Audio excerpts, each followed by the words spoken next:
Hello, I am here at Real Ale Brewing, home of Real Spirits Distilling with Davin Topol, the head distiller.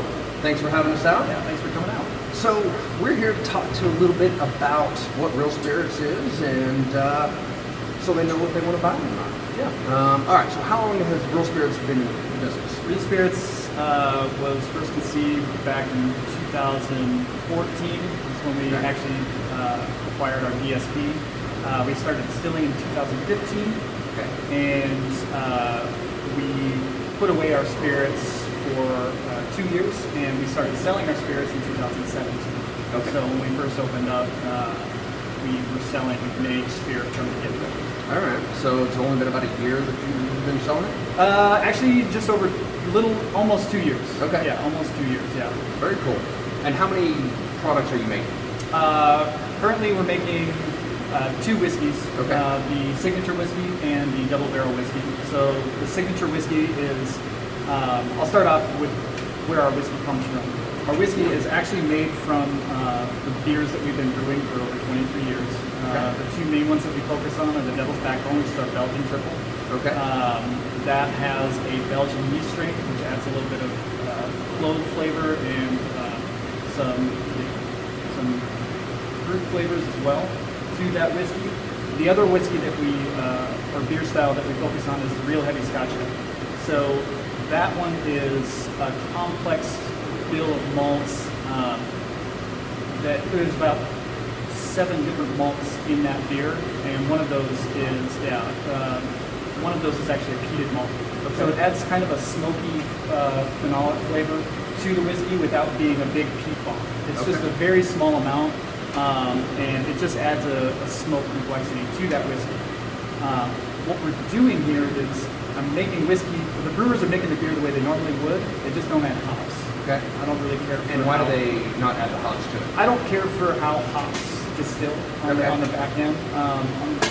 I like whiskey. Right. I like beer, but I don't like beer in my whiskey. So, fair enough. Yeah. So hops is a big flavor contributor to beer, but it's not a very favorable contributor in whiskey. So we leave the hops out. I then get that beer at about 8% and distill it into whiskey.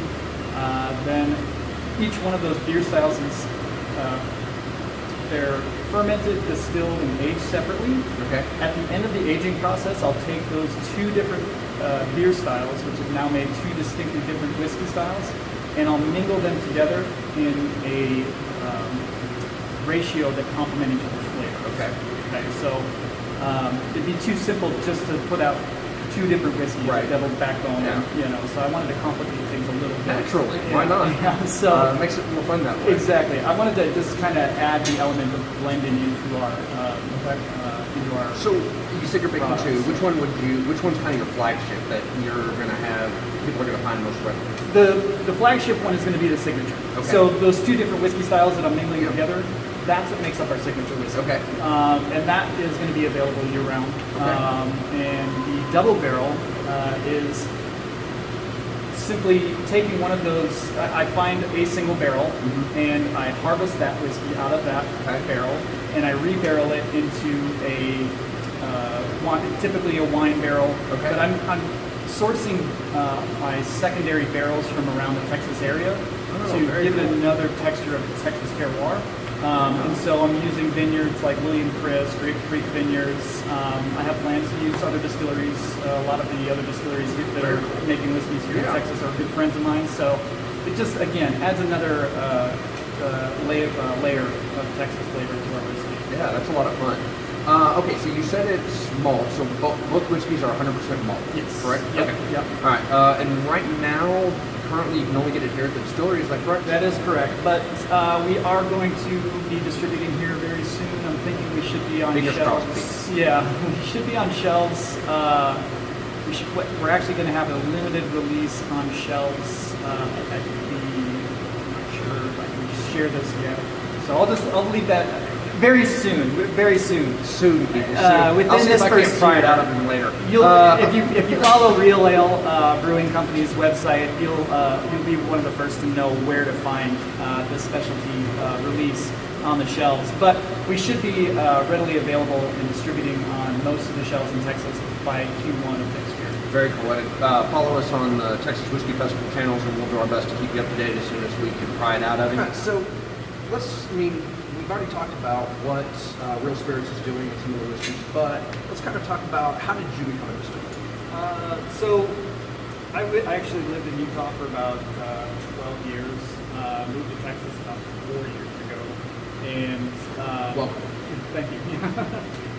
While I was living in Utah, and lo and behold, High West came to Park City, Utah. And so after talking to the head distiller over there and telling him what I know, what my passions are, where my passions lie, he decided to go ahead and take me on as a distiller over there. So I worked for High West, pretty cool. Yeah. So and I worked for High West for 2 years. It was a great experience. It's where I kind of honed in on my distilling practice. I learned a lot from propagating yeast all the way up to the mashing and then finally distilling.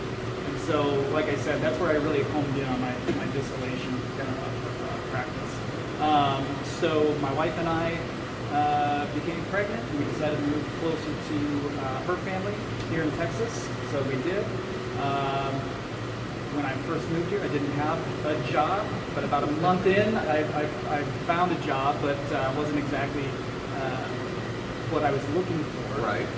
The job market in the distillation market here it's kind of saturated. It's hard to get into. It's a tight knit band. Yeah. So I just kept on applying. After about 2 years, was able to get a job here at Real Ale Brewing Company as their head distiller, and I couldn't be more happier. Total creative freedom and the whiskey is fantastic. So thank you. kudos to him. All right, so what's your favorite thing about being a distiller? I think I just said it. It's that total creative freedom. Okay, creative freedom. Which you don't really get at a lot of distilleries. Working at a lot of distilleries, I feel like. I think working for Real Ale Brewing Company and allowing me to explore everything that I want to do has been a real blessing in this industry. Okay. So coming from Utah and having some distilling experience there, in your opinion, what makes Texas whiskey unique? Yeah. So what makes Texas whiskey unique is really the region that we're in. It really has to do with the climate that we're in and the different. The way I explain it is that Texas has a longer growing season. We have 12 months and 3 weeks of prime aging conditions for whiskey. Right. Once whiskey gets down into a climate that's below 46 degrees Fahrenheit, it actually kind of starts to, it contracts and pushes out of the barrel and goes into a semi-dormant stage. And so here in Texas, we literally have prime aging conditions. All but 2 days. Right. We may have a few days, and we actually had some earlier this last month.